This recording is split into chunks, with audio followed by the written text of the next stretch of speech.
So good evening, all of you, the senior member panelists, the office bearers of ISCCM, and the people who are attending this webinars or webinaries that we have named it as of. This is the third part of the 4 webinaries that we have planned out to cover all the nitty-gritty details of COVID management. And the last 2 had been quite successful. I hope a lot of people would be coming online and watching this program. This program would be completely recorded and also would be available in the ISCCM website for further viewership. And if someone has missed, they can get back to the ISCCM website. So today we have Dr. Yatin Mehta sir, and he is the chairperson of Medanta Critical Care, also the past president of ISCCM. We have Dr. Pradeep Bhattacharya sir, who is the vice chancellor of Indian College of Critical Care Medicine, and he's the chairperson of the Ranchi Institute of Medical Sciences. We have Dr. Subhash Todi sir, and he is the chairperson of the research committee of ISCCM, as well as he is the medical advisor and chairman of critical care in Amri Group in Kolkata. We have Dr. Jose Chacko sir, who is, everyone knows, he's the stalwart and he's the person who gives us all the information in the podcast. He's from Bangalore. We have Dr. Srinivas Samabedam, the ex-general secretary and currently vice president of ISCCM, who is working for Virinchi in Hyderabad. We have Dr. Harjit Dumra sir, who is from Ahmedabad, the critical care director of Sterling Hospital. And we have now Dr. Deepak Govil has joined, our president, honorable president of ISCCM. And I will ask Dr. Govil to give some few words, and so that after we can start. Thank you, Dr. Arindam. I'm really sorry for joining a little late. Actually, I just returned from the hospital. So on the behalf of Indian Society of Critical Care Medicine, I welcome you all. And I just want to welcome all the panelists, Dr. Yatin Mehta sir, Dr. Pradeep Bhattacharya, Dr. Harjit Dumra, Dr. Srinivas Samvedam, Dr. Jose Chacko, and Sir, we are waiting for Dhruv sir and Dr. Khilnani sir. Yeah, Dr. Dhruv and Dr. Khilnani are yet to join. Dr. Todi sir has already joined. Dr. Rajesh Mishra, our president-elect, and of course our energetic General Secretary, Dr. Arindam Kar. So I don't want to waste much time. I request Dr. Arindam Kar to start the meeting. Dr. Dhruv and Dr. Khilnani will join subsequently. These are testing time for everybody, so everybody is too busy and too tired. So I think we can start. Okay. So the first part, we would be dealing with the severe COVID patients. So I would ask to the panelists as an open question, anybody can take this one, that who are the people who can get the severe disease? We are seeing that some people are behaving absolutely okay, asymptomatic and others. And some people, despite all the treatment, is eventually landing up to a severe cytokine storm and eventually having a very severe disease. Is there any way that we can predict? We all know that there are certain risk factors, but is there any way where we can very considerably and confidently predict that who would get a severe disease? Any genetic predisposition, any sort of trend or any sort of clinical link? See, Arindam, the comorbidities where the possibility of the patient having severe disease are quite clear-cut. I think they have been established over the last 1 year. Right, elderly people, obese people, diabetic, immunocompromised people, and patients with other comorbidities like cardiovascular hypertension and coronary artery disease and pre-existent lung disease and patients with CKD are the known risk factors for people who are likely to proceed to progress to severe disease. But besides this, I think with some of the markers which we look at, that you look at the neutrophil to lymphocyte ratio, that is a good predictor of the severity of the disease. Actually, we have published a paper where we showed that the neutrophil to lymphocyte ratio of more than 3.6 was a 80%, 90%, 85% specificity of a patient progressing to a more severe disease. And obviously, CT score also, you have talked, people do talk about the CT score. If the CT score is more than 25/40, then those are the patients who are likely to progress to severity of the disease. But these are not, it is not 100% sensitive. I mean, there are people who, without any comorbidities, younger patients, not obese, Yes, who sir. will have a severe disease. So it's a So little my unpredictable. very hard-hitting question on that is that whether there is any way we can, because that's the biggest fear. Everyone is fearing that I do not have comorbidities, but I am seeing a lot of young patients ending up into a very severe disease, getting ventilated, ECMO'd, not surviving. Whether I fall into that group, that fear or this apprehension is actually one of the major reasons why so much of panic is happening. So anyone else, Chapo sir, Toddy sir? I just have an observation like CRP and D-dimer. CRP is basically an epithelial activation and D-dimer is an endothelial activation. You see many patients with very high CRP but normalish D-dimer. If you get a patient with both CRP and D-dimer elevated, they might still be in a very mild stage, but that is where the virus has progressed from the alveolar epithelium to the endothelium. And those patients might go into a systemic problem. So just an observation. So very well considered point, sir. So you are saying that if both are on the rise, that's right. Yeah, that means it has progressed from the alveolar systemic thing. Right, because I have patients with CRP of hundreds, but if their D-dimer is still 0.5 in our unit, less than 1 is normal, then I'm kind of confident that he should be all right. Because it's not going into endothelium. If we can combine this, a neutrophil lymphocyte ratio, which might give you that the immunity is playing some role, along with both substantial or progressive elevation of CRP and D-dimer. So this thing can combine, even if the patient doesn't have a very specific comorbidities, that this patient may progress into certain things. Anyone else to comment on this? I suppose. Yes. Yeah, I was just going to say, at the onset of the illness, I believe there is no kind of predictive tool that we have to really predict as to who may develop severe disease, especially among young people. We see more often these days in the second wave, who remain okay for the first few days, but then they progressively worsen over time. And the initial investigations, including the inflammatory markers, like interleukin-6 and D-dimer may be okay, but later on they may progress to severe disease. So there is an unknown quantity which we are not sure of to begin with. And there are at least some patients who may progress regardless of looking okay, investigations being reasonably okay in the initial stage, who progress to severe disease. My observation is that the same, that is very difficult on the basis of IL-6 and D-dimer. Although partly I agree with Dr. Todi, but not fully, because what I see that recently I had 4 or 5 patients who were very young and their D-dimer and IL-6 level in the initial phase were normal. But suddenly on 3rd or 4th day, I saw a very fast deterioration as far as the respiratory status is concerned. And when we got a CT scan, even CORAD score was going even above 18. And we could not help much with our best of our respiratory support. And finally, we lost those patients. So I see that there is, it is difficult at this point of time to say that there is any, whether there is any correlation with neutrophil lymphocyte ratio, IL-6, D-dimer or not. This is what my personal subjective observation. Okay, so we got a very nice suggestion from Neeraj from AIIMS. I know him. Right? He's saying that younger patients are expressing more AC receptors present in the lungs itself. Whether it could be a sort of factor in they having a more severe disease. Dr. Srinivas, any comment on this?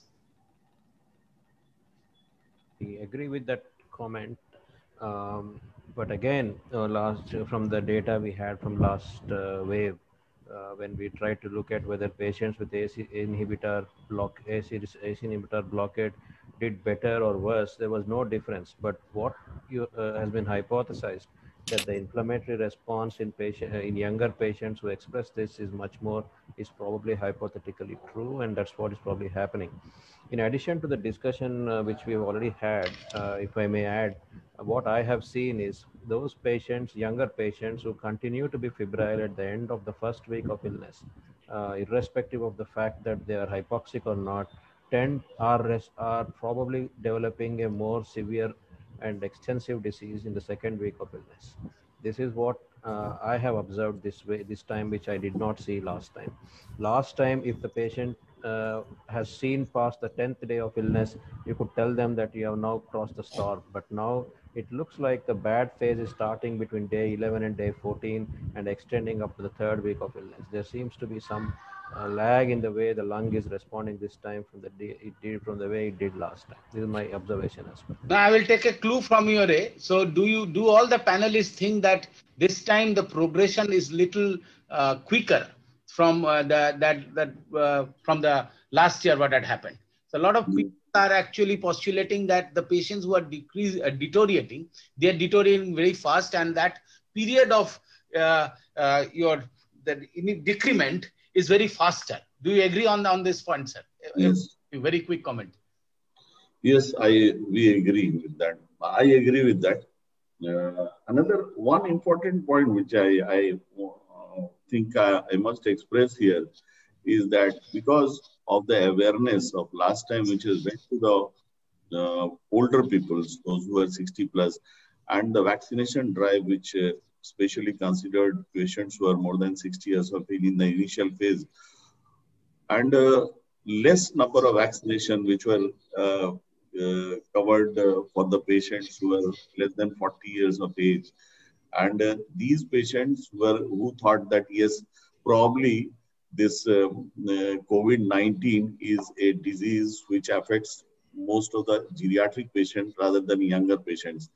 So these young people went out without any fear, and that is why more and more exposure to this younger generation rather than older generation who kept themselves reserved this time at their homes. So that may be one of the reasons. I don't know, but that may be one of the reasons. Welcome, Dr. Khilnani, sir. Please do join us. Okay. Yeah, I already joined, sir. Sorry, sir. I couldn't. Good evening, Arindam. Oh, Dhruv sir, I also. Thank you, sir. Sorry, okay. So please put your comments, sir, if you had been listening that, if you want to. I was listening, and what Sri said and what Pradeep has said it.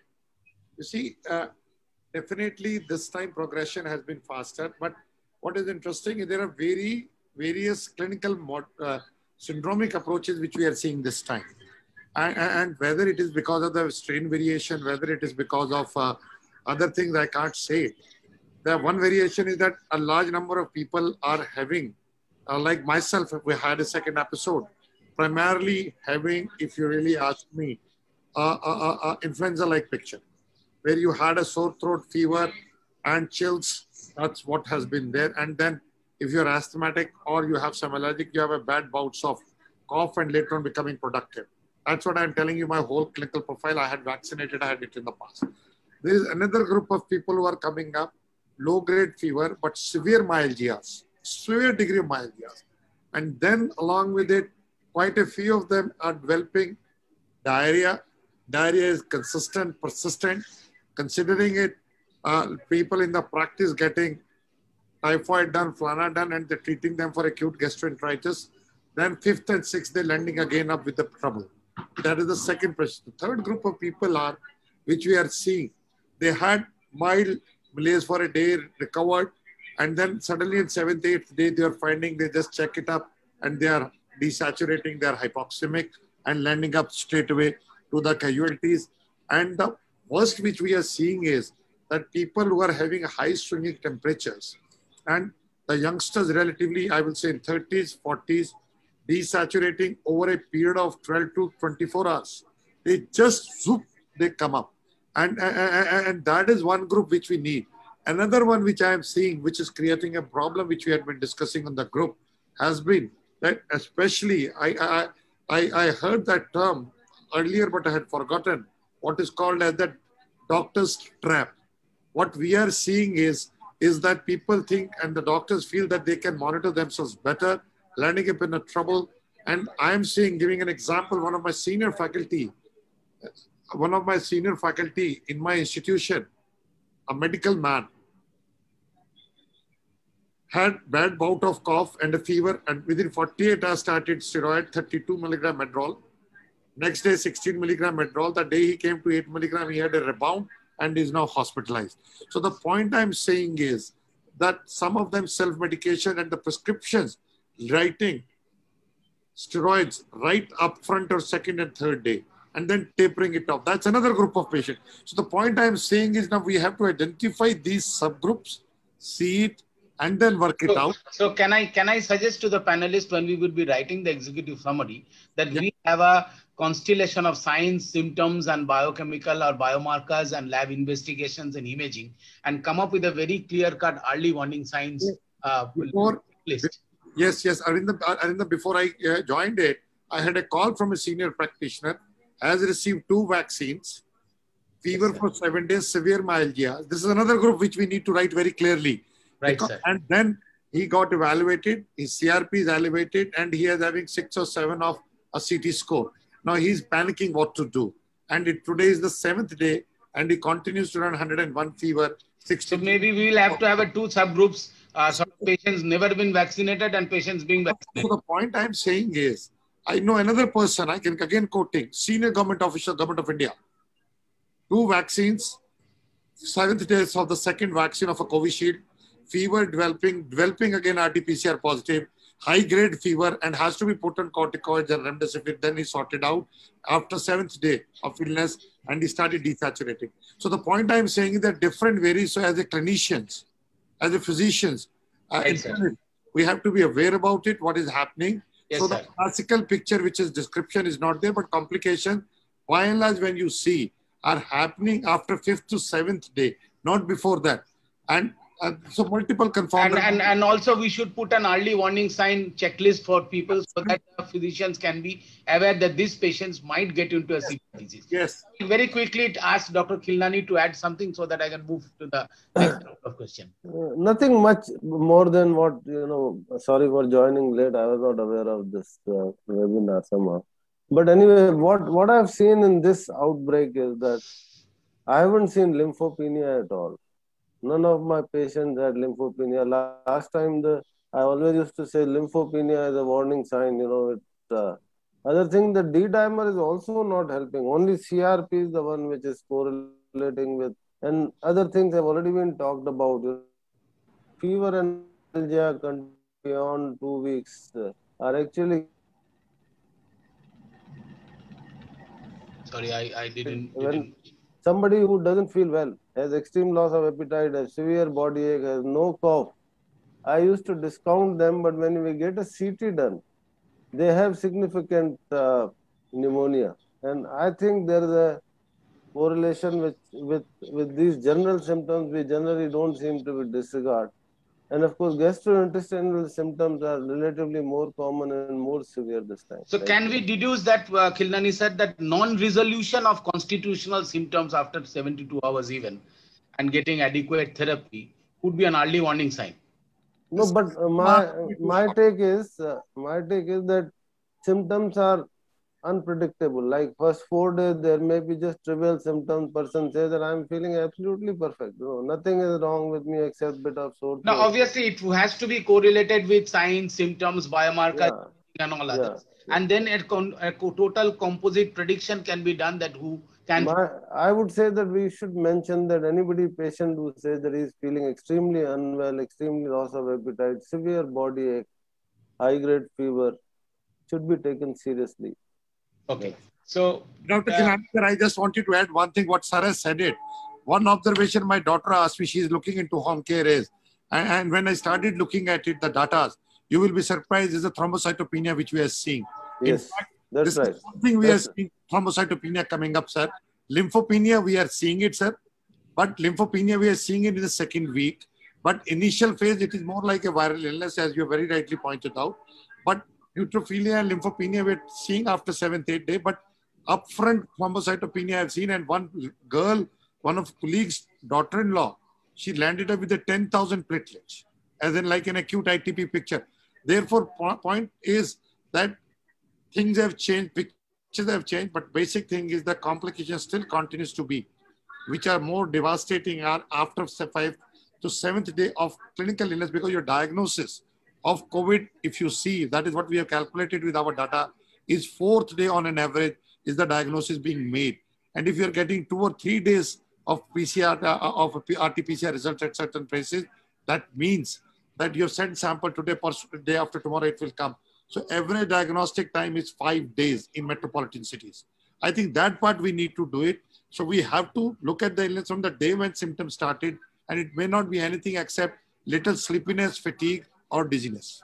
Okay. So thrombocytopenia, not to the extent that Dr. Dhruv is saying, but this I also noticed that instead of lymphopenia, there is some diminution of the platelet count at the outset and associated with leukopenia. So we will collect all these signs, symptoms, and biochemical markers as an expert opinion, as well as also evidence-based. And eventually, we will publish early warning signs for physicians to follow and be aware that the patients might get. So I got into a little more controversial zone, and I want a very specific answer from all of you. Dhumra sir, please join us. That this remdesivir fiasco, right? So everything is thinking that it's a holy grail. And if you don't get it, you are not getting to survive. If you get it, you will get yourself better quickly and all others. So what is your, is this absolutely a mandatory treatment for severe disease, as it is being told that every hospitalized patient would benefit out of remdesivir? Or even we can, in this time of scarcity, if the patient can be still managed without remdesivir? And what would be their ethical and legal or outcome if the patient doesn't receive remdesivir and has a not so good outcome out of it? Please. So if I would like to contribute. Sir, you start. So, as a rule of thumb, we've been told that antivirals would act best in the first 48 to 72 hours. Unfortunately, the trials for remdesivir were done in patients who were hospitalized and who had saturations less than 94, which was almost day 5 or 6 of illness. And hence, maybe the benefits for a remdesivir in that subset was not great. Now, you cannot give an injectable drug to OPD patients, and unfortunately, when it is recommended, it might be a little too late to get its maximum benefits. So to come to a practical solution, I would believe that after day 6 or 7, most of the viral illnesses get cleared, and the role for an antiviral is very questionable. Having said that, patients who come to the hospital, particularly in the severe form of COVID, they might continue to have viral replication going on, and that might be one reason for the severe presentation. So in those groups of patients who come to the ICU with very rapid onset, even on day 7 or 8, in addition to giving them immunomodulation, you need to suppress viral replication, and maybe remdesivir might be effective in that subset of patients. So that's a very good observation. You are saying, sir, that at the end of the 7th day, it's more important that the inflammatory part has taken over than the viral replication. So if there are patients who still having a higher CT, a lower CT value, with the evidence of viral replication, maybe that subset of patient would benefit out of remdesivir. And in those groups of patients, if you miss out on remdesivir because of inavailability, upfront convalescent plasma, if available, would also do the same job. But again, these are subset of patients you might have to identify. So I will come on the CT because that is also an A. So let's ask about the remdesivir, stick to it first. Anyone else, please, all the panelists, sir. I will ask Deepak to comment. He has reviewed it beautifully in the morning. Is Deepak around? And if he can share his slides, couple of them on remdesivir today morning. Deepak sir, if you are around, please. Trust me. You are being invited to talk on it. He has really worked hard. That's the gist of it, what he showed it in the morning. Deepak sir. Okay, we'll wait for him. I will call him up. I will say, you see, when you are looking at the remdesivir saga, now let us look at it. What are we looking at? We are looking for a magic potion that you eat it, everything becomes all right. Now that the science doesn't move like this. Data which have come up, they are showing their efficacy in early phase 1, no doubt about it. Later phase, when patients on ventilator, they have reduced the duration. But you see, you have to realize one thing, and that's what I've been trying to tell everywhere, is that what has triggered. So you have to look at viremic phase. That is where it is the best. I have received remdesivir this episode. Because what is the data, we don't know. Availability, yes.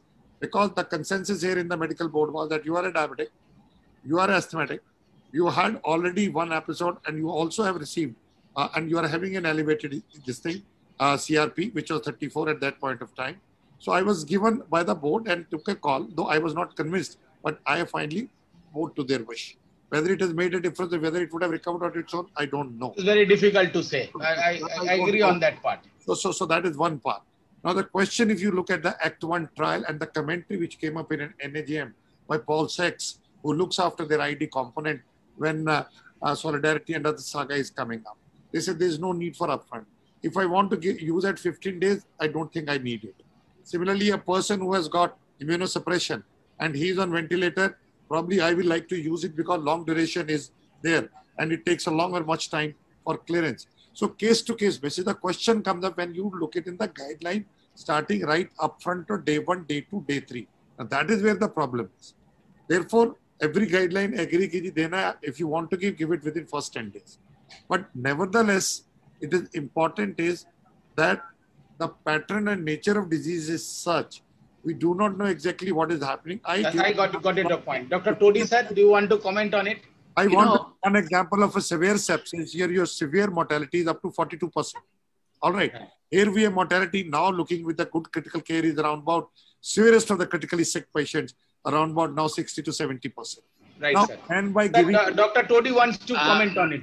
One more. Dhruv, there is no controversy in patients who are on oxygen.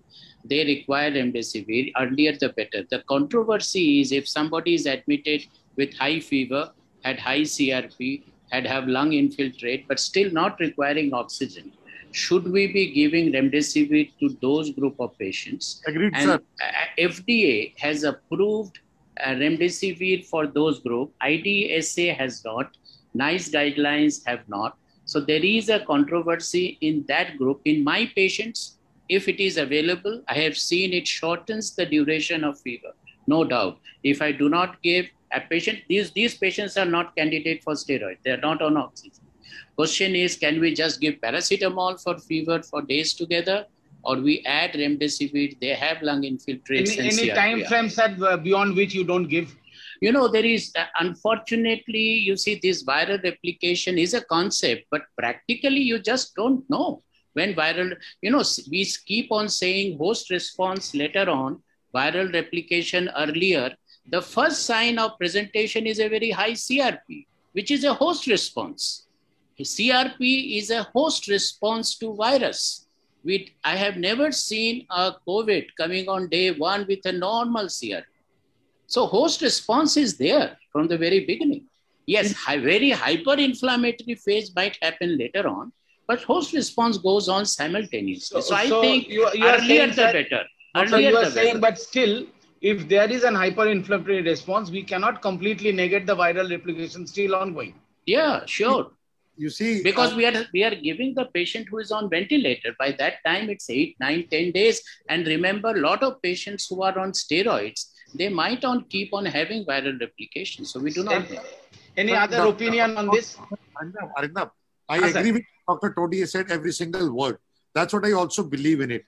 Now, the problem comes up is when you put it upfront in the guidelines, then it becomes a challenge because then the availability is not there. One, that is what I was coming to the Paul Sachs comment. Sure. Availability is a problem. So that is where the thing is, the hypoxia. So the safest is you do it there. Now that has created so much of a, because your 85% to 90% patient improve, you give it or not, it's something like a saga of oseltamivir because that drug was available. Now we know it, if you start in 48 hours, it works.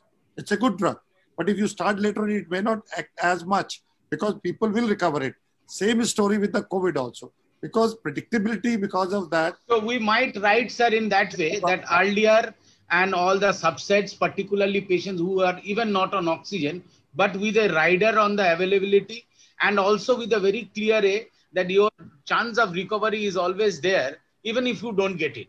May I say something? Yes, Khilnani sir, please. I would like to refer to the paper in JAMA, which came almost 8 months back, which was a randomized trial comparing use of remdesivir in patients who had pneumonia without hypoxemia. And it clearly showed an ordinate scale of 7. There was significant improvement in the patients who received the remdesivir, that is one. The mortality difference was 10 and 7%, which was not statistically significant. And I would like to bring up this point that if one of us gets COVID, unfortunately, on third day, if you develop some score of 5 over 25 over pneumonia, wouldn't you like to get remdesivir? The question is, wait a minute, Dhruv, let me finish. The question is that it is proven beyond doubt that remdesivir given late has got no value. If you have to give, you have to give it in time. The second thing is that ideally anti-steroids should never be given without good antiviral treatment. That is also another thing. So there is something which ideal from the clinician standpoint. There is something which the policymaker does when he has to look at the availability of remdesivir. So I submit to you to decide on that.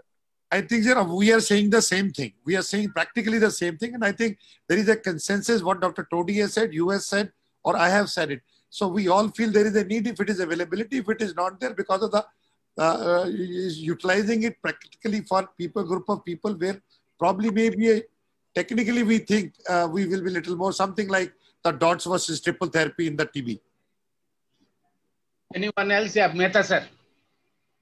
Sir, आप unmute करिए. Sir, Mehta sir, unmute. Sir, unmute करिए sir. Sir, unmute करिए. It should be given to hospitalized patients only. Yes, sir. It should be ideally be given within the first week of the illness, I would think. And you may give it between first to second week, but after second week, it really makes no sense to give it after 2 weeks. The biggest question is that do you wait for hypoxemia? That's the question. No, you need not. I think if a hospitalized patient, you need patient not is hospitalized.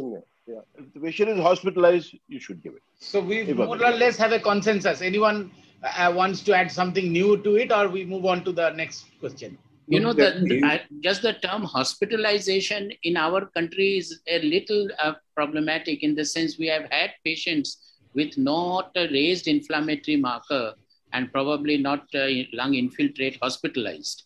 And that's where I think, so we should be going for inflammatory marker and lung infiltrate, irrespective of oxygen requirement, should get remdesivir. Hospitalized with a valid reason, the changes with the inflammatory markers raised and all.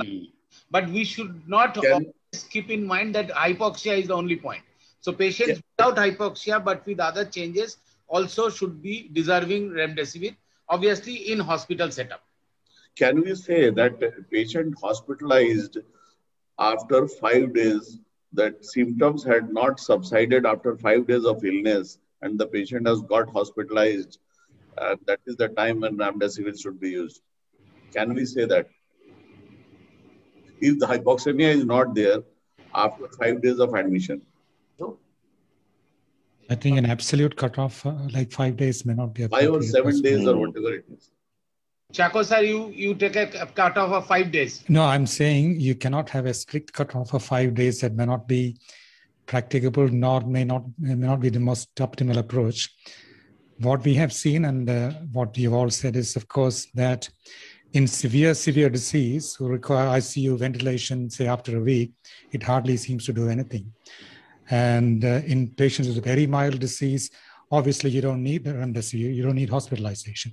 So it's only the intermediate category who are hospitalized and probably require oxygen as well. In the sense, the ACT-2 trial actually showed in subgroup analysis that it is of most benefit to patients who required oxygen. So perhaps you should consider that too as a possible reason to administer remdesivir. I think we need to address another thing is how to triage the remdesivir. In the sense now the limited availability. Now we have 4 patients in front of us. One who is on a ventilator in the ICU on Decatron, another patient on high flow in the HDU, another patient on low flow oxygen, and another patient who has come early, not requiring oxygen. If I have these 4 patients in front of me, I have only 2 vials of remdesivir available. That becomes a key question. The management is asking, you guys rationalize your remdesivir. So where to put 1, 2, 3, 4 as an hierarchy of which patient should get remdesivir first? I think that has become an issue now. Yes, that's a very big question. Can we address this in our summary statement, Mehta sir? that can we have categorized indications for remdesivir, what Dr. Todi very aptly suggested. Well, we will probably have to bite the bullet. We'll have to do Yes. it. What So to I do? think we have an absolute indication and we will have to non-absolute or relative indication like that, so that it might give our physicians a little bit of base work to work on with, where they can quote that this is an executive summary where ISCCM is suggesting. It's not a directive, it's a suggestion that you can based on this, you can triage your patient. Srinivas, any comment on this? I would like to have the panel's opinion on this. What do they think should be the hierarchy? Who should get the remdesivir first? I think the patient who has come early is symptomatic or on ventilator. I think your patient on high flow is the first priority, and your patient on low flow oxygen who is in the ward is the second priority. Your early patient who's come into the emergency room is your third priority, and your ventilated patient is the last priority. That's true. I agree with that. This is what I understood.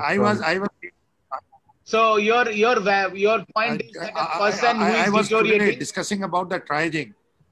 Yeah. And what was very interesting thing, sir, Dr. Todi, which was coming up, because you have put that question, because this is a very unpleasant job. And we have to have a very hierarchical rules to follow, which may be not to the liking of anybody, because you can, if you are on the receiving end, nobody likes it. So when I looked at it today, so if you really ask me, the person for me to get the first one will be the one who has got a minimal lung involvement, because that is the group of people who will recover faster. Then I will go up the HFNC, preferably within first 10 days. That is one. Along with hypoxemia, mild, moderate, whatever you want to do it. In that you can categorize it. And once person on a ventilator, I will wait. Because that means that gives you a little longer or a different time period. If I availability, yes. If it is not availability because of the probability of these people getting out are lesser than the other people probability of recovering from the disease, not for anything else. So someone who comes in a proper time frame and has a better chance of recovery, they should receive it. Okay. So we have to put in terms of bed time, ICU time, recovery time. Khilnani sir and Dumra sir, please. So my thing is that my take is, this executive summary should restrict to the academic part of it, and not the deficiency of remdesivir need not be addressed in this document, because you are never going to find a proper frame or proper words for it, because it depends upon the geography, economy, hospital, government hospital, private hospital. Now we will come up with an absolute and little less absolute. No, but the question and in that is order, actually. The triaging, depending upon the deficiency of remdesivir, should not be part of the document. That's the way. No, we won't say triad, sir. We would be saying that the indications, and we will mark up that indication in that order which Dr. Todi very aptly suggested. No, indication, if you are going to give class 1, 2, 3 and evidence as we have been doing with our guidelines, then it's a different thing altogether. So not class, sir, that numbering in that order. So that might give a little idea that who should... Marinda, we are going a different way. We are looking at the things which are there. Recommendation guidelines, we have to see little later on. But here we are trying to see what is the consensus in terms of hierarchy to use it. As far as the guidelines are concerned, executive summaries are concerned, that is the later work. Here, let us get down to the discussion, what one feels, and given a chance, the limitations which are available as of now, what we should advise upfront, what people should do. Writing statements can wait little later. I hope Dr. Todi said, am I right? Yeah, I think let us discuss the practical problems we are facing every day. Yes, executive summary will have to come. We need to sit down with number needed to treat in each of these studies and see which benefits the most. Sure, sir. Dumra, sir, please. So I think we can't just have a tunnel vision based on oxygen requirements to decide which patient gets remdesivir. It has to be a wholesome approach. A younger patient who's 35 is more worthwhile giving remdesivir than an 84-year-old gentleman. Also, the rapidity of the presentation and biochemical markers will play a role. So it has to be a wholesome approach. I don't think oxygen requirements and the type of machine you are on will guide the use of remdesivir. Agreed. Harjeet, I think very well taken. Nobody is saying it. Rationing it's a very dreadful thing, but it's already started. Yes, sir, but there has to be a method to the madness. We need to prioritize certain patient groups, obviously. And that's what I'm saying, triaging the concept. Then you look at it. Or prioritizing.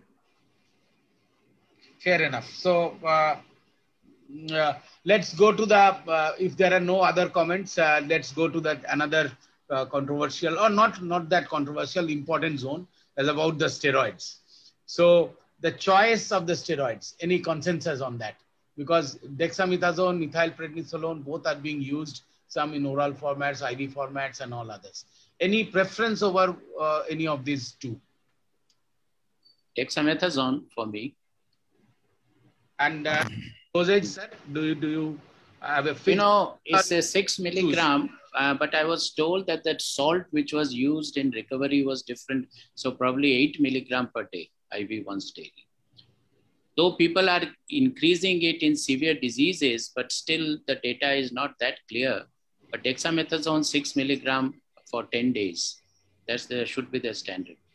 6 or 8, sir? You said 8 also sometimes. Yeah, I think 6 to 8 milligram per day. And this is your irrespective of the, or it is only for the severe patient you are using? By knee jerk, we do give increasing dose because you are in front of a patient who is deteriorating. But in our country, if the patient is in an ICU with I'm losing more patient due to nosocomial sepsis, which gets masked because of this immunosuppressants. And it's very difficult to diagnose infections in these patients. And that is where I'm very apprehensive giving too much of an immunosuppressants in these patients. So, and sometimes it's so difficult to know whether how much is COVID hyperinflammation, how much is a superimposed infection. So it's a very midway we have to go. So I personally am a little apprehensive giving too much of it. And we document. I think what we do not do is we should document if I am going on a higher dose of any immunosuppressant. If I give the dose prior to that, what is my PF ratio? Am I increasing the PF ratio after my first dose of say 8 BD? If I am not, then probably it's not worthwhile continuing such a high. Probably this patient have some bacterial sepsis going. So you need to say that we should also monitor the markers as well as the improvement in the improvement. Yeah. After the first high dose, we need to document in the chart how much PF ratio has increased in that patient. Instead of 8 mg IV OD, I've given 8 mg IV PD. So have I made a dent? Have I made a change in that particular patient? Unless I document that, to continue such an immunosuppressive dose will be difficult. Other views, sir, please. I feel the type of steroid may not matter. It is the dose that matters. There is a general, I think, practice among many physicians to use mega doses of steroid, which is probably the wrong thing to do. And I think based on the limited evidence that we have with the recovery study, the REMAP-CAP and the French study, we confine to doses of dexamethasone 6 to 8 milligrams, as Dr. Todi suggested. Hydrocortisone around 150 milligrams per day would be an equivalent. Methylpred, if you are using that, would be about 30 to 40 milligrams. And say prednisolone 40 milligrams. So I think dosing is probably crucial. Type of steroid may not matter. Joe, just one point I wanted to mention. We do take the equivalent dose, but one thing we need to remember that dexamethasone is a longer acting steroids. So even if I stop on day 10 of dexamethasone, patient has steroid on board probably for another 5, 6, 7 days, which is probably not the case in other steroids. That is true. And that is where I think there is a difference. Most of these bigger studies. With the duration of treatment, you may need to change. The duration, the half-life of the steroids are different. They might have the same biological equivalence potency dose so far as the anti-inflammatory property is concerned, but the pharmacokinetics is definitely different of these different steroids. So we need to also address this one if you are using different the steroids, whether they should be given once or twice or thrice a day, depending upon the pharmacokinetics. Is this the message, Todi, sir? No, dexamethasone is a longer acting drug. That's number one. Secondly, most of this methylprednisolone, hydrocortisone trials were stopped once the recovery trial was published. So all of the others are very underpowered studies. They had to stop the studies because the recovery showed because it was definitely unethical to continue. So still the results are on dexamethasone. We can use the bioequivalent dose of other steroids, but are they truly equivalent? I'm not very sure. I'm not very sure because the duration of action of DEXA is much more longer than methylprednisolone. What they suggested is 10 days treatment. True. Which I feel, in my opinion, it may be okay with most of the steroids that we commonly use. Treating for more than 10 days, I'm not sure if it's going to be beneficial or not, given the level of evidence we have. Jose, the reason the steroid trial failed in ARDS was it was abruptly stopped, methylprednisolone, and the patient relapsed. Many patients went back on ventilator. And that was the reason this ARDS steroid trial failed. And the reason of taking dexamethasone is even if you stop it, the steroid is probably going to last for 5-6 days in the body. So it could have a residual effect. It could have a residual effect. Yes, it has a residual effect for a long time. So that is a very good point taken. Khilnani sir, and then come to the meta-analysis which got published in JAMA with 7 studies and 1,700 cases clearly means that they recommended based on the data that DEXA was better than hydrocortisone was better than methylprednisolone. They also recommended in that duration of steroids should be 10 days. And of course, I agree with Dr. Jose that there are mega dosages being used, saying that more the merry. And it has been counterproductive. So in our statement, it should be amply emphasized about the dosages of steroids. Sir, here I have a different take compared to everything. You see, when we started recovery trial, we had no clue what is happening.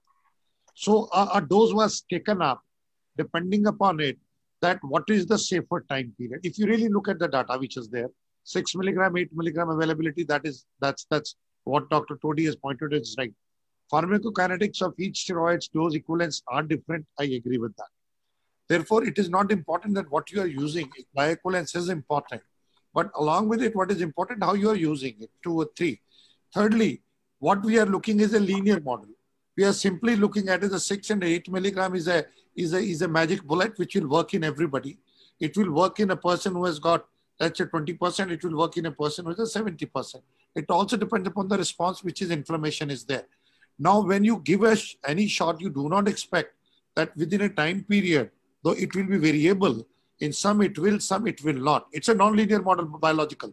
Therefore, what is important is the time has come up for us. Rather than following a 1-year-old study and coming up with the new data which is coming up, the hyperinflammatory response is the way we are looking at it and seeing it. Now, the European Respiratory Society already papers have published. There are other things which the data is evolving. Already trials are going in UK also to look at the high dose steroid. Now, the question is how you are using it. Now, for the 10 days you are seeing, and the people who are coming, we are seeing a much longer people coming with the pulmonary fibrosis, which I am seeing in a post-COVID ones, especially who have not been used. The way we are using wherever the significant lung involvement has been there, where we have extended the steroid uses up to a longer point of time. The incidence of, we have started collecting the data as a part of ICMR registry is much lesser. Therefore, this is the minimum standard when you compare dose to dose. Like we have got now IRB and IRB clearance day before yesterday, and ethical clearance, we have put it up to see a trial. Then these patients coming on the PaF502 ratio, where we are seeing moderate to severe ones which are coming up, the role of methylprednisolone pulse, especially 250 milligram for 3 days. And then we are going back to the national protocol. And standard dose we are comparing is the national protocol. The idea is that how much you are going to use your tocilizumab. So one pulse dose you are saying, sir, that IRB.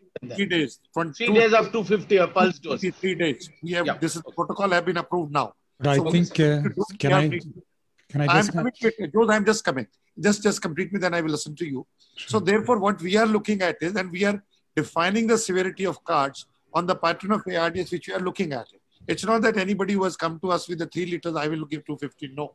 When we are seeing it, when our PA to FI2 ratios are less than 150. So we are going up, we are looking at the serious subsets of the patients.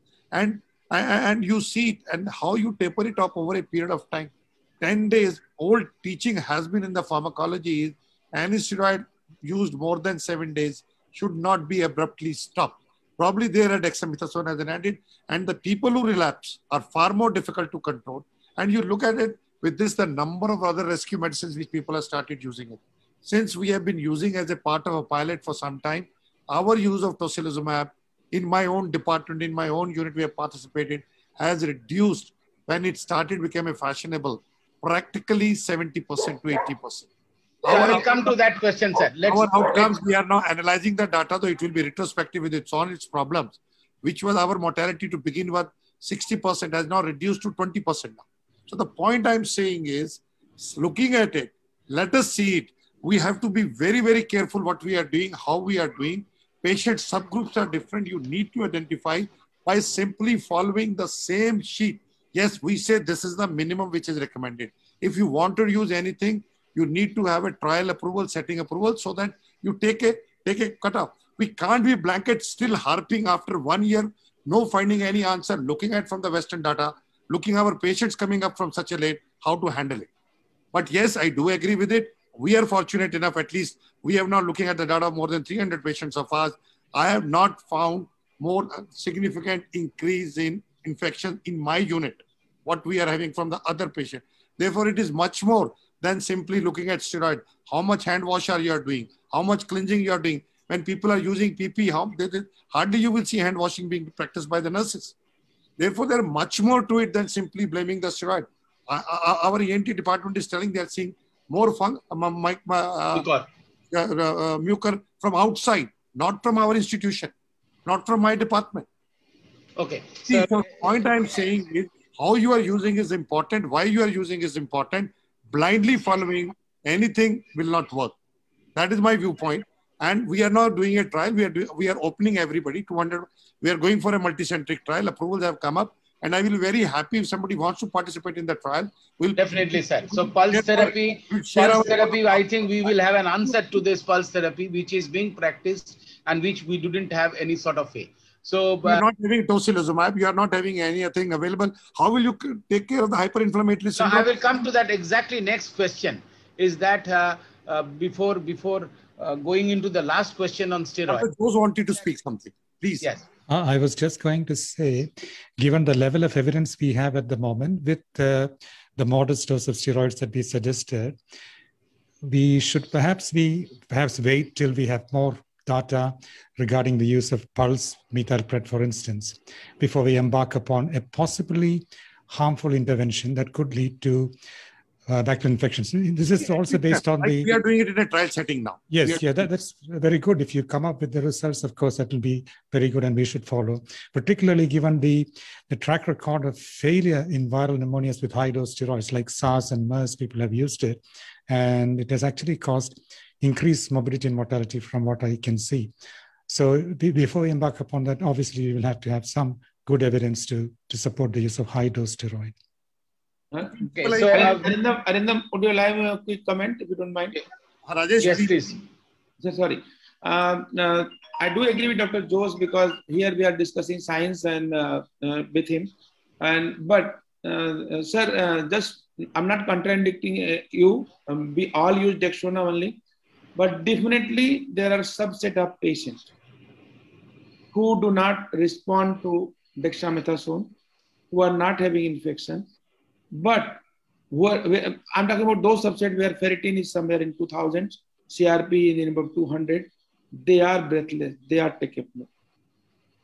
If you are very sure that they are not having any infection, neither bacterial, neither viral, probably they are the patient where some form of higher steroid. I'm not saying probably 225, but I'm saying 32 milligram of the methylprednisolone or 8 milligram of dexamethasone is very less. We have to think something else that do not work. That is what observation I have. Anybody has to contradict that? Sir, and then Dumra sir. Dumra sir is waiting actually.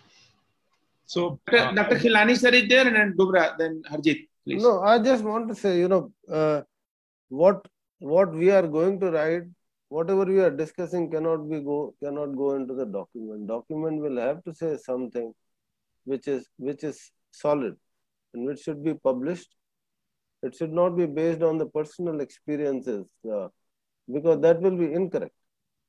So personal experiences come when you say, when you are giving the strength of recommendation, then a group can decide whether it is. But here you are going to come up with a summary document. Then you have to say whether the pulse steroid should be given or not given. You cannot write that you decide for yourself whether this person should get this or this person that get. Therefore, the published evidence, cognizance of the published evidence must be taken with the wisdom of this group. And that's what my submission is. Okay. Dumra sir, quickly. Just 2 quick points. As Dr. Todi was mentioning that there is a prolonged effect with Dexona once you stop it.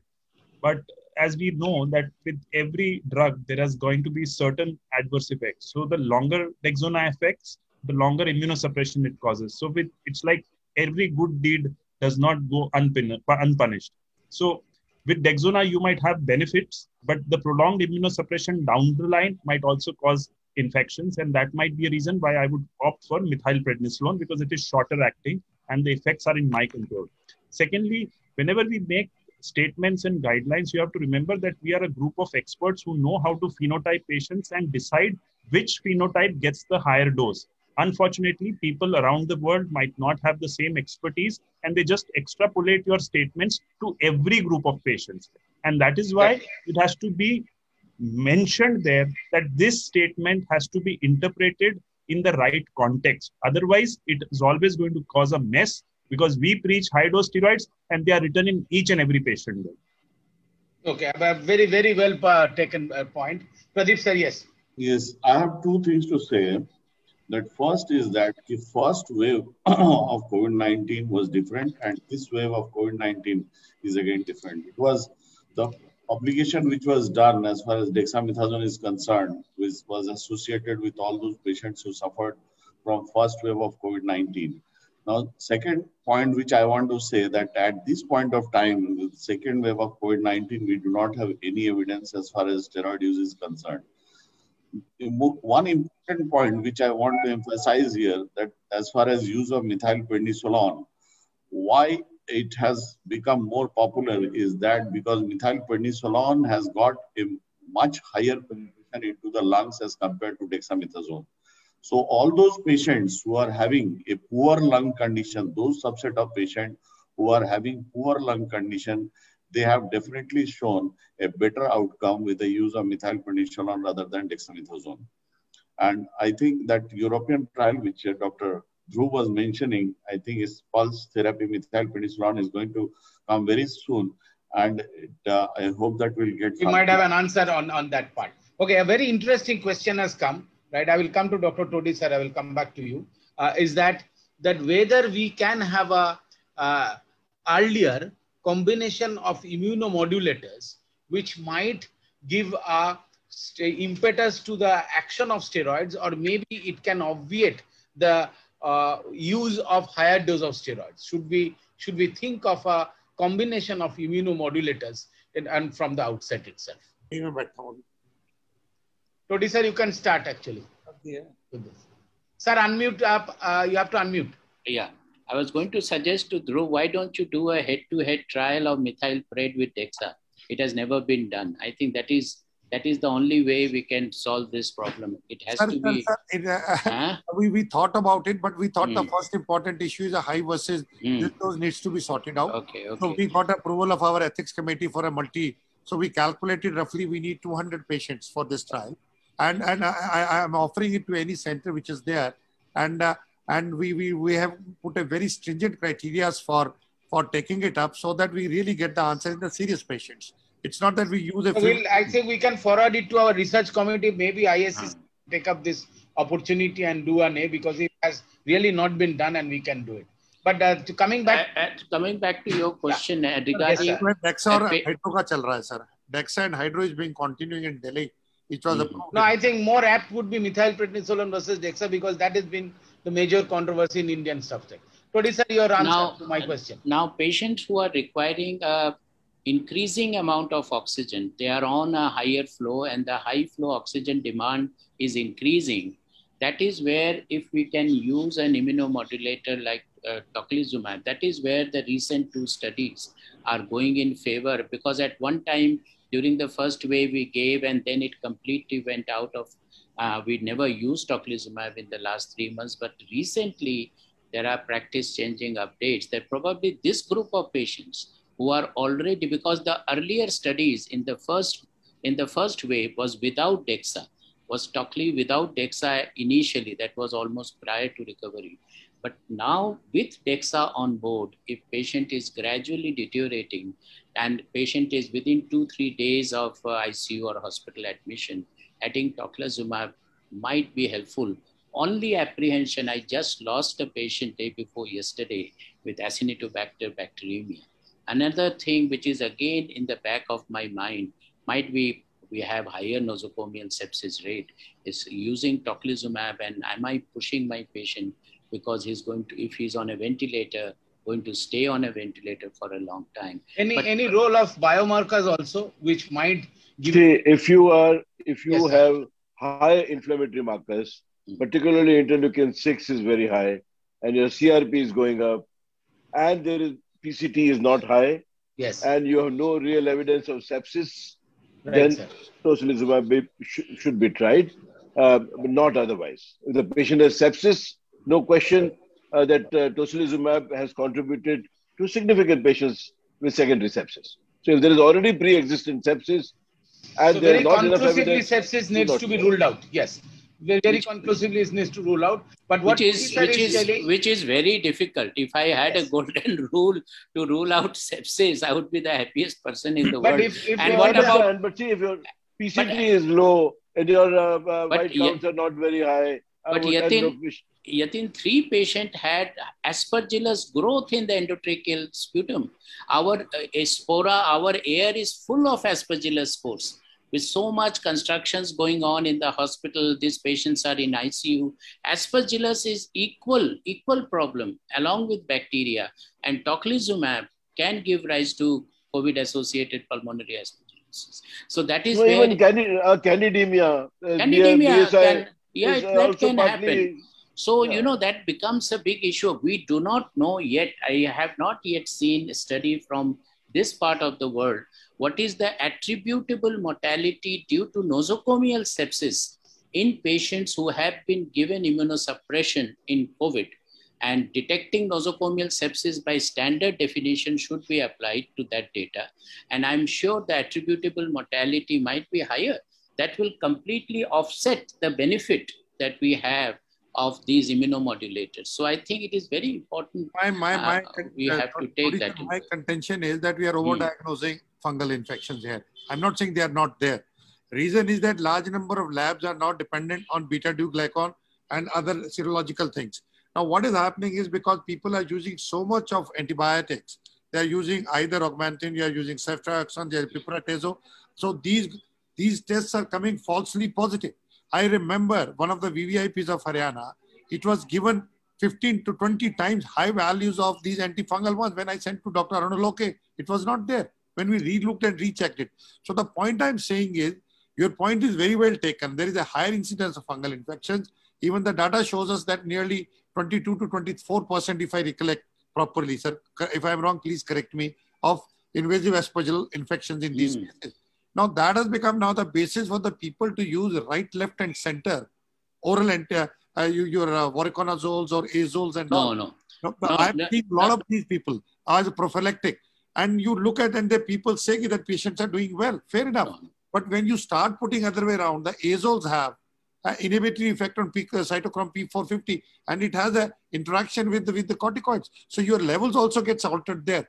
So point I'm saying is, I'm not saying that fungal infections are not there. If I will go for a fungal prophylaxis in these patients, if I'm seeing more than 50, 60, but if that is happening, then there is something wrong with the infection control of the hospital. That is entirely a different thing, sir. Yeah. Through nowadays, there are international consensus conference definition of kappa, where Dr. Chakrabarti is also a part. There are higher cutoff because nobody does bronchoscopies in these patients. And most of these galactomannan data are from BAL. So now endotracheal aspirate, what should be the galactomannan cutoff? There are data most of them are not definite kappa. Most of them are probable kappa. And we should not be given prophylaxis for kappa, not at all. We should diagnose. That's point taken. But what is happening is that when the patient is actually dying or deteriorating in front of you, right, and people are looking for some desperate measures, and when all these studies have come up and showing the good outcome of the combining steroids and tocilizumab, so I think we need to address this very clearly, conclusively, with obviously on a caveat of infection as well as a very emphasis on the infection control itself. Sir, a very quick question to all of you, that people are asking about the level of IL-6. You said very high. So what constitutes very high? Because we had moved upwards. Initially, we were telling 5 times, now 10 times, 20 times. A lot of confusion. Any level itself. See, Arindam, arbitrarily speaking, before the COVID wave came, I have published some work on IL-6 in different scenarios, sepsis and cardiac surgery and things like that. Most of the papers which were using Cytosorb and which were taking IL-6 cutoff, the German papers, were IL-6 of 500. All right. So I normally, about 50, 70, I do not take that seriously. Increasing trend, and mostly I think most should be above 100. Then you can think about treating it. Below that, it really makes no sense. Any other, Dumra sir? Any other way? About IL-6, the methodology used to identify the level of IL-6 is extremely questionable across the country, and preaching from this platform about looking at IL-6 and firing tocilizumab would be the wrong message. It is not done in the right way. So first and foremost, as far as we are concerned, CRP should be the surrogate marker for IL-6. IL-6 should not be the benchmark to fire tocilizumab. So this has to be explained to everyone that the labs are not standardized as far as IL-6 levels are concerned.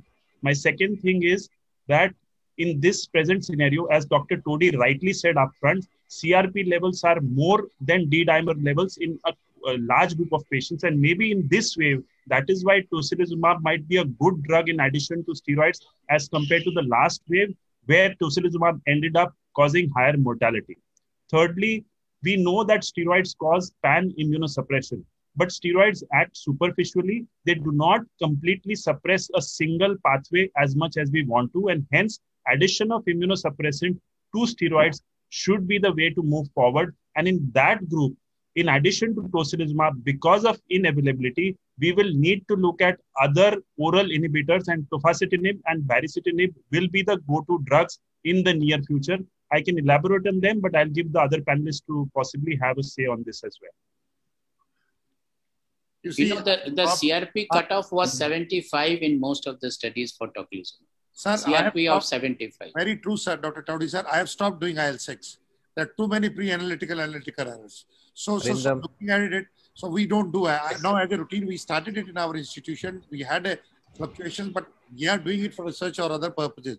But from the clinical diagnostic therapeutic purposes, we have just removed it. Sir, I will come to Dr. Srinivas, please. Arindam, about this discussion between IL-6 and tocilizumab. IL-6 levels are elevated in any ARDS that is ventilated. It is not peculiar or specific to COVID infection. It's a published data.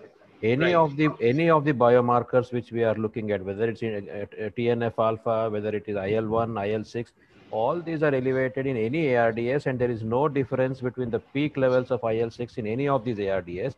So if we have not used tocilizumab during the H1N1 pandemic where ARDS was rampant, we have not thought about tocilizumab during any of the other ARDS, why are we thinking about it now? It is an epiphenomenon of a process of the infection per se and the biotrauma of mechanical ventilation in an injured lung, which causes this to rise. So we are unnecessarily putting families at stress in running around for a medicine whose therapeutic value is questionable. So what is your suggestion? I do not agree with this. If your lab is all right, and if your IL-6 levels are, you can believe your lab, I still think IL-6, you're using an IL-6 receptor blocker, and you have the facility to measure IL-6, and you're saying don't do it, do that. I don't think it makes sense. Sir, Dr. Mehta, sir, you see, I have a little difference of opinion with the Srinivas on this. You see, we need to understand the pathophysiology of the disease, which could be superficial similarities may be there, but it changes up. Now we realize that there are different subsets of patients within COVID. Some patients go gradual down, which are far more difficult. There are certain patients who are acute deterioration, and TOSI has been a lifesaver, no doubt about it. IL-6 we stopped for two reasons, because we suddenly started finding that there were too many analytical errors which were coming up with the lab one. Because whatever the investigations have to be there, basic principle is that it must correlate with the clinical condition. Simply, we will not treat any investigation, and I think everybody agrees with that. So looking at it, looking at the more experiences which people have it, we are using TOSI, yes, we are using, but we are using it a very limited number of things, and that's what, sir, even the trials which we have done it together, which has now got published into it, which we upfront, what we saw, we have talked about, and there also, those who have a rapid deterioration of 20 over a day period, 8 to 12, or maybe. So can we conclude, sir, because time is running out, that we will with a constellation of signs, symptoms, physical things. That is good enough. And you go with a nice criteria. Arindam, two things I want to say. We must correlate the oxygen level of the patient. And that's what I'm trying to say, that everything would be put together. Yes. Yes. And I tell you, one of my subjective experience, one of my patient who's mother of an oncologist, today only I have used bevacizumab, and on the basis of one trial which was published in Nature on 14 patients, that oncologist, he insisted me, you use this drug, and I tell you, her oxygen saturation was not improving with 100% FiO2 NIV. It was not going beyond 70. And once I gave this first dose of bevacizumab, it went up to 99%. Immediately, within 5 minutes. I don't know. So I think we are opening up a lot of other things. So we will put this questions into the summary. But what we can conclude is that there should be a role. I think everyone except Srinivas is agreeing to that. There is a role of the MABs itself.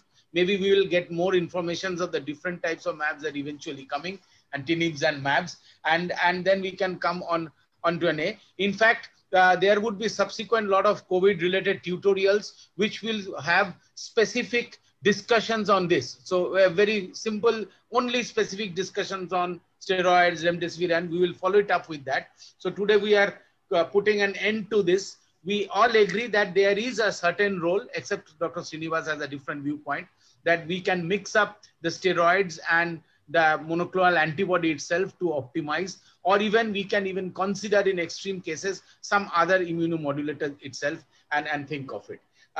So I think we would be taking one or two more topics and then end this up. We are shooting up the time itself.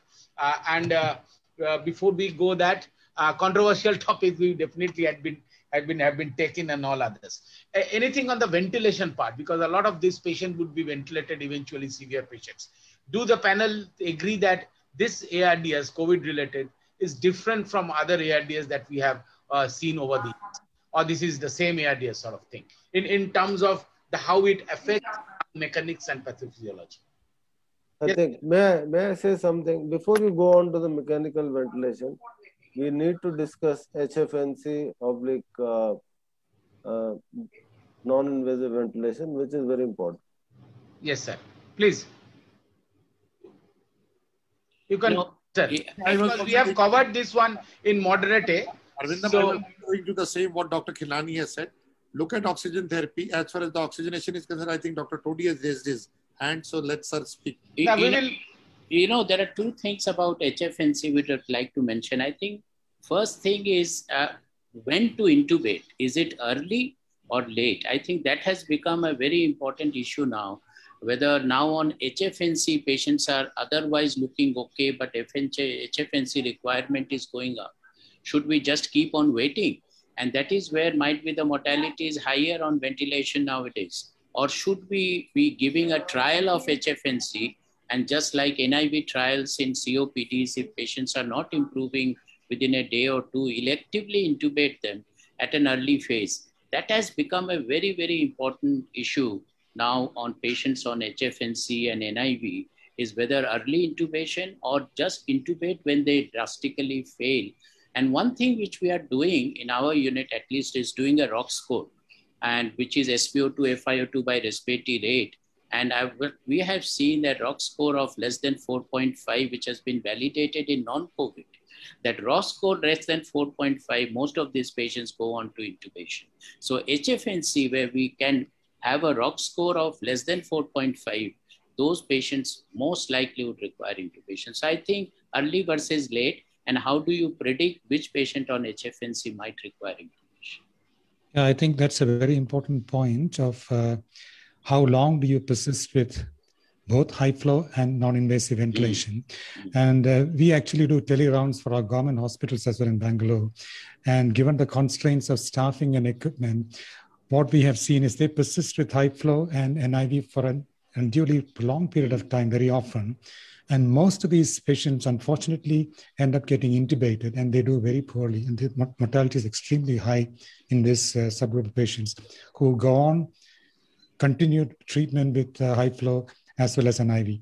The other thing to consider is that, given the shortage of oxygen that we have in this country, particularly in certain parts of the country, you should be a little bit judicious in using high FiO2s and high flows with the high flow devices, because, in the larger interest of the community, we should perhaps cut down on the use of high flows of oxygen to a limited number of patients, given the doubtful benefit that may ensue from it. So there was a concept is that how much of saturation do we accept? Are we doing more harm by giving more oxygen and trying to correct the saturation? Because the lung is anyway inflamed. We cannot normalize to the highest level. So what do the panelists accept an acceptable saturation? Yeah, Arindam, again, the same thing what Dr. Jose has said it and what Todi sir has said it. Our DM dissertation is going on actually right now in terms of HFNC versus this, and we are looking at the ROX scores, and probably in another 6 months, we will give you the data. We have already had nearly 70 cases with us. Sir, 6 months would be too late. You have to give us an answer now. And I am coming to that, and I think I agree with what they have said it. So probably in this ARDS, as far as the ventilation is concerned, let's follow the same basic principles. We should not deteriorate. That fear has been gone away. Therefore, the same basic principles of critical care for ventilation has to be followed. That is question. That is the answer to your first question. Second was in terms of lung needs time to heal. Wherever it is, it needs 7 to 8 days to heal. Therefore, it is important is that the questions which you are putting up in terms of oxygenation, in terms of other things, we have in Haryana guidelines, what we have made for our state government, we have reduced the expectation. Like instead of 94, we are keeping it 90%. And we have even written it that the sick patients, if not willing, permissive hypoxemia up to 85 to 86% be taken across the board. And we did it before the oxygen deficiency came up. And I'm staying it for last 3 weeks. That is what is happening. As far as the oxygen is concerned, though that is not, it has to do with us. Please check your ICUs. We are finding that the line losses are up to 25 to 30% in large. Now we'll come to that, sir. We are actually planning a specific program on oxygen stewardship, and where we can really look into all those issues. I will come to. Killian, already it should be done. It should be done. We have only 10 minutes left, and I have another 2 important points to cover. Killian, sir, very quickly. So my suggestion would be, of course, whatever others have said, HFNC and non-invasive ventilation, both are very useful for COVID patients. My thinking is that we should avoid intubation to the extent possible within the safe limits, because the outcome of the intubated patient in our experience has been extremely poor. Is this, that's my question was, sir. Please listen. 1 minute, sir. 1 minute. Let me ask you this question. So if you are admitting that the outcome of ventilation is not bad, and this may be not due to the logistic reasons. So my question was whether this ARDS is something different, where your ventilated patients are having a bad outcome. That was Arindam, मैं जो बात कर रहा हूँ वो NIV versus HFNC की बात कर रहा हूँ, and we should be clearly be telling in our guidelines where to use NIV, where to use HFNC, is CO2 has something to do, is clinical parameter has something to do, whether the patient is getting tired has something to do, whether the accessory muscles are, and we use it all. We also, wait a minute, let me finish. Yes, I won't take long. We do use HFNC and BiPAP alternatively. So little while you use this, sometimes you use that, depending on the clinical parameters. And I use carbon dioxide and the patient getting exhausted much more for using BiPAP.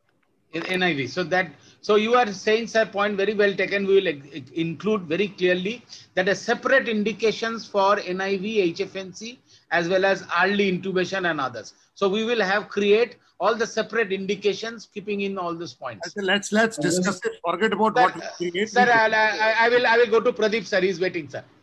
Just one liner I want to add. For intubation, one very important thing is the signs of exhaustion. Once you see the signs of exhaustion, whether it is with a high flow nasal cannula or with a non-invasive ventilation, that is the time when you should think of intubating the patient. Sir, quickly. So I rephrase it. I believe, look for the signs of work of breathing. If that is going up and you are becoming normocapnic, time to switch over. So I believe there is a misconception about the three machines, HFNC, NIV, and invasive ventilation.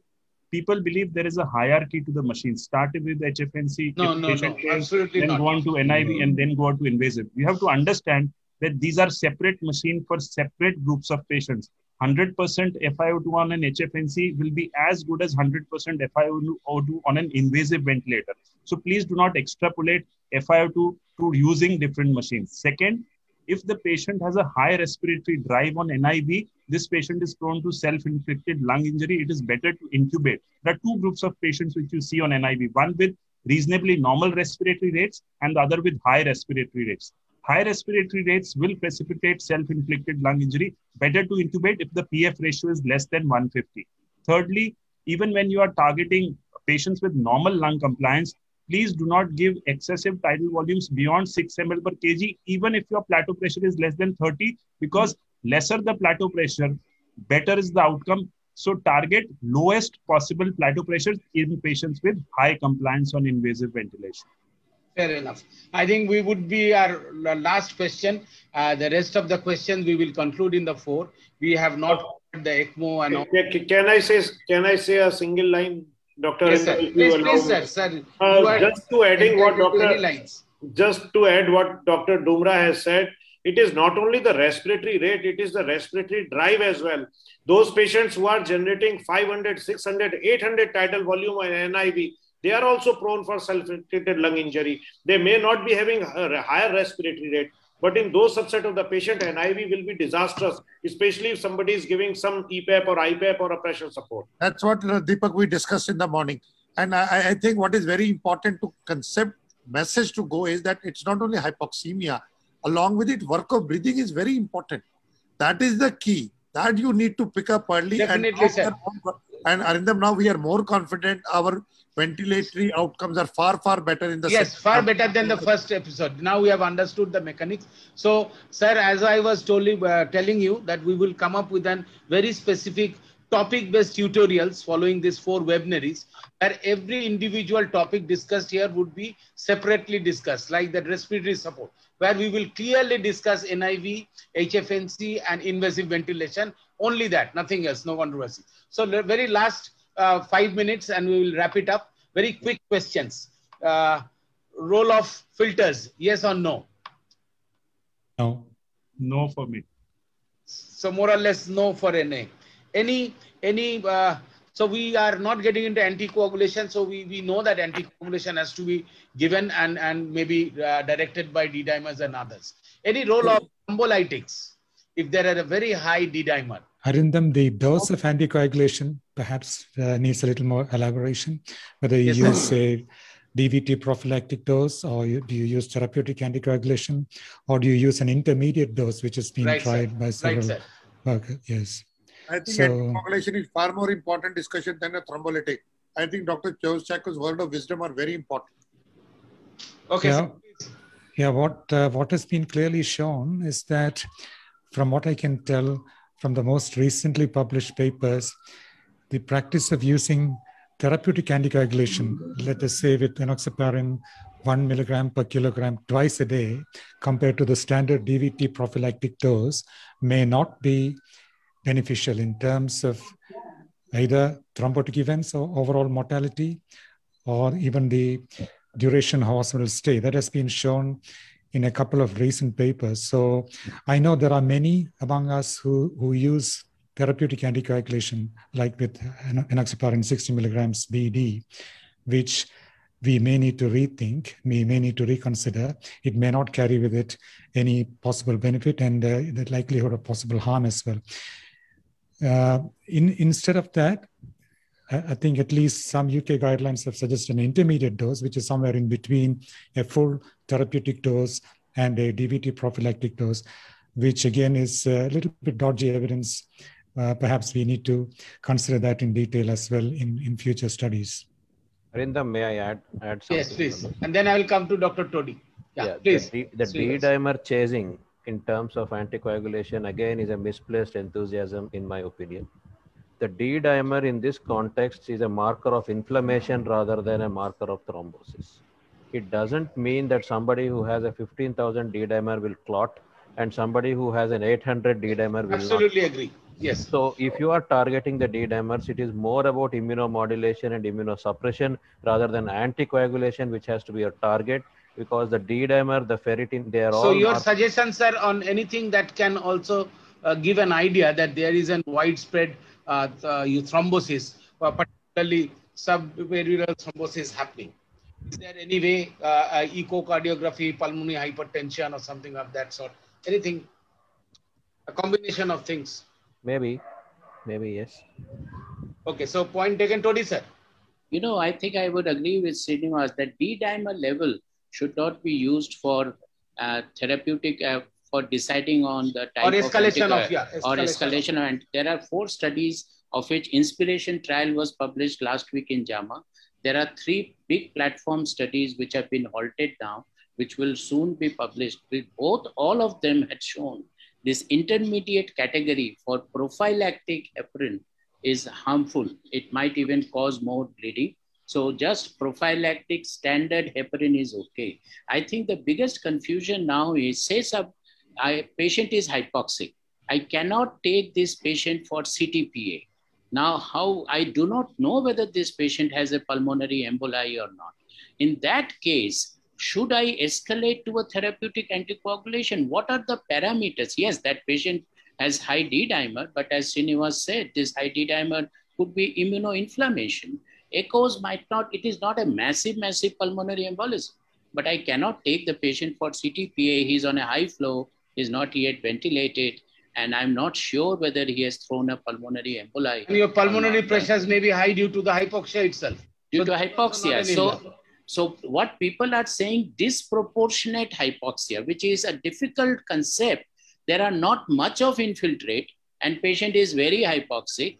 Then think of your maybe a pulmonary emboli, you do a therapeutic anticoagulation. But, you know, discordance between the lung infiltrates and SpO2 level is very well evident. So that's a confusing thing. Dhruv, sir, very quickly, sir, we have only 2 minutes left. I agree with it. What we are finding, the thrombosis much more is their lung findings are much lesser and disproportionate.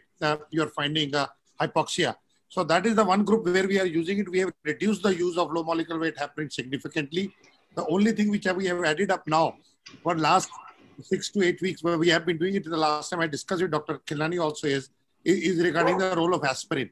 Because as a part of thromboaspiration, we are using much more that than low molecular weight heparin. We have reduced that doses by half. So you are using combination of aspirin and low molecular. We prefer to use aspirin. It's only when you see that the inflammation consistently going up, or we find an evidence, then we are adding low molecular weight heparin in moderate to severe. So it could be a good day. We will include that in the name. So we all agree that the higher therapeutic anticoagulation is not for everyone. We have to choose our patients very diligently. Prophylactic heparin doses, maybe antiplatelets and on it. Anyway, so filters, everyone has said no, that there is not very much of role, right? Regarding convalescent plasma, no role in severe disease. Should it put it very clearly? I think there is enough evidence now to suggest. Enough evidence. So we can conclusively put that CPT, convalescent plasma therapy, you need to be very, very clear. You are looking from intensive care and you are looking from general perspective. When these trials happened, we found out that we had no criteria exactly how to look into it. Now the data which was published in New England Journal of Medicine in elderly people who are immunosuppressed, if you have a cutoff values there, you can offer them one. Secondly, this is more of a patient who is on ICU, ventilated and all others. Do you still there is not. After 10 days, we are discussing on the severe part. And no, you have to be more careful with patient being now vaccinated if somebody comes with it. Because right, that was the question, sir. So we'll take up this in the fourth day. So convalescent plasma for severe disease, not a. Last two very quick question. Early use of antifibrotics in a patient whose CT value is pretty high and whether that should be considered or no. Don't agree. Don't agree. Don't agree. So it's a big no from all You have to remember that early in any ARDS, it is inflammation followed by fibroproliferation. You cannot play with nature by giving. Harjeet, आवाज नहीं आ रही. No, आ रहा है, It's okay.